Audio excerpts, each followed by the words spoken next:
This PowerPoint, we're going to take a look at the information presented in Chapter 5. We are going to skip over the monitoring equipment because we already covered that in lab back in week 1. So if you need a refresher on the equipment, go back to week 1. It's in the lesson provided in that week. Otherwise, we're going to go on. Equipment. In addition to the knowledge of testing procedures, patient safety, and sleep disorders, you also need to have a working knowledge of the equipment we'll be using. This includes electrical safety, the various recording devices, and the polysomnography machine itself. Before we go any further, let's take a quick review about the information we're trying to pick up. And this is from our brain cells, or they're called neurons. Electricity is transferred at the synapse, and if you look at the picture of your left, the synapse is the gap between the two neurons there. You can see a vesicle releasing some chemical information into the synapse, and then that is picked up by the receiving neuron. So electricity is transferred at the synapse, and this is happening from thousands of neurons all at once. And this is what our electrodes are picking up and conducting back to our equipment. This electricity is measured as a voltage, and it's measured by our gold-plated electrodes, which simply transmits the information to our equipment. In order to measure and record this activity, we must compare it to the electrical activity of another area of the brain. So just because we're picking up electricity from one site, we can't get a direct measure of that. We have to compare it to another area. The reason for this, the best way I can explain it simply, is that in order to measure voltage, you're really measuring the difference of it from one thing to another. It's kind of an abstract measurement, so it's not on a scale of 1 to 10, positive and negative. It's the difference of voltage between two items. So the difference between two spots is what allows us to record the voltage and to actually obtain a measurement from this abstract data. Ohms, this is a measurement. This is a unit of measure, and this is something we're concerned with. Our gold electrodes on the scalp conduct the electricity from the scalp surface to our recording system. Any dirt, oil, or dead skin that is on the surface of the scalp is going to interfere with the conduction of electricity. So those things, dirt, oil, dead skin, whatnot, those create a resistance to the electrical current that we're trying to conduct. So resistance, this is something that is measured in ohms. Its resistance unit of measure is ohms. And if you look in the picture above, it's the little guy in red that's pulling on the ampere and preventing it from getting through the little hole there. Current, that is measured in amps, okay? And then electricity is what we're trying to measure, and that is measured in volts. So volts, amperes, and ohms are all related to each other. Ohms is what prevents us from measuring volts because it interferes with the current being transmitted to us. Electricity, these are some general standards of electricity, I guess you'd say, calculations, that just reassures what we just talked about. So Ohm's law states that current is equal to voltage divided by resistance. And I like this little triangle picture for you. It shows how you can rearrange these three values in order to get whatever number you're looking for. So the current is the flow of the electrical charge, okay? It's measured in amperes, like I mentioned before. Voltage is the difference of two electrical potentials. Remember, we can't directly measure the voltage of one area of the brain. We have to compare it to another area, and the difference between those two areas is the voltage that we're actually measuring. Then we have resistance, and that is the degree of opposition to this electrical current. So that's what's measured in ohms. Resistance is what we're trying to minimize. Voltage is what we're trying to gather.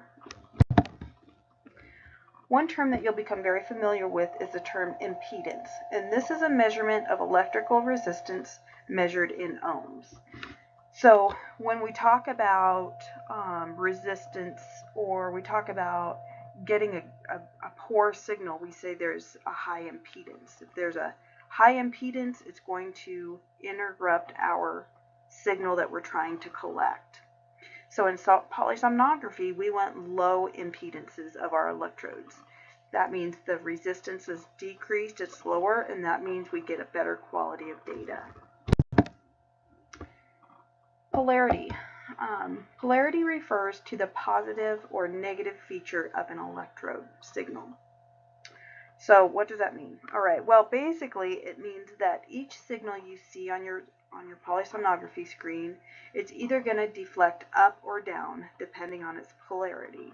So in this picture here, if you look at the where it has E1-M2 in light blue and E2-M1 in light blue, and looking from left to right, you see both of those lines come together. The top line comes downward, and that's called a positive deflection, and the bottom line moves upward with a red negative symbol, and that's called a negative deflection. I know it seems backwards, but yes, a positive deflection moves the line downward, and a negative deflection moves the line upward.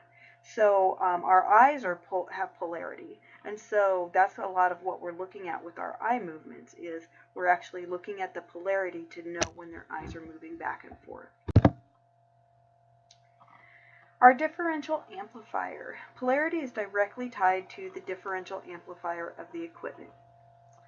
So when we're talking about our output voltage, in every channel, as I mentioned before, it's going to be the difference between two inputs, okay? So in order to measure how much voltage is coming from the C3 channel, we have to compare it to another channel, and the difference between those two inputs is the output voltage that we're measuring.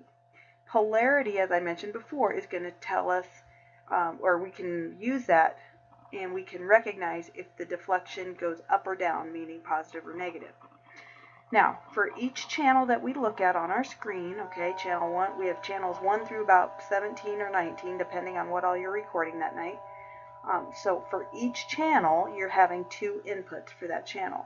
The first input is on grid 1, or input 1, and the second input is going to be grid 2 or input 2. So for example, in your picture below, I have C4, that's measuring the right central lobe of the brain, is G1, input G1, and it is being compared to mastoid 1, or behind the left ear, M1. Now when we put both of those together and to make up channel 1, they're going to be compared to each other, and you see the difference in what just the one area recording would look like. Well, then it shows you what our input would look like when they're combined together, or I mean the output, excuse me. So that is what you would see on your computer screen. So it's the difference between the two. That's what the differential amplifier does. Okay, back to polarity. When G1, or input 1, is more negative than input 2, the deflection is going to go up. Now, I know this is probably very abstract. We're going to do some math to help demonstrate this more clearly. When G1 is more positive than G2, the deflection is going to go down. Remember, down means positive and up means negative. So we use the terms more negative and more positive to identify that. Both inputs could be positive, but one is always more negative or more positive than the other. Okay, so this is continuing on with the more negative and more positive, and hopefully we're putting some pieces together for you. So starting at the top of the left-hand corner, we're looking at C4 is going to be input for G1. And then we're comparing it to itself. If we did channel 1 and we did C4 to C4, that means we're comparing it to itself. So they're identical signals, and notice your output is a flat line. That means that they canceled each other out because you subtract G2 from G1. So if G1 would have been 10 microvolts and G2 would have been 10 microvolts, 10 minus 10 is 0. And that is kind of like your flat line for your output. There's no change, so you don't see anything. Okay, let's go down to the next one in purple. If our input G1 is at C4, the central lobe on the right side of the head is at C4, and M1 is our input 2, and that's what those two look like. So a mathematical term of this would be that C4 is 10 microvolts minus M1 at 0 microvolts, and then your output is 10 microvolts because you subtract G2 from G1. G2 was 0, so 10 minus 0 would be 10, so it looks exactly like C4.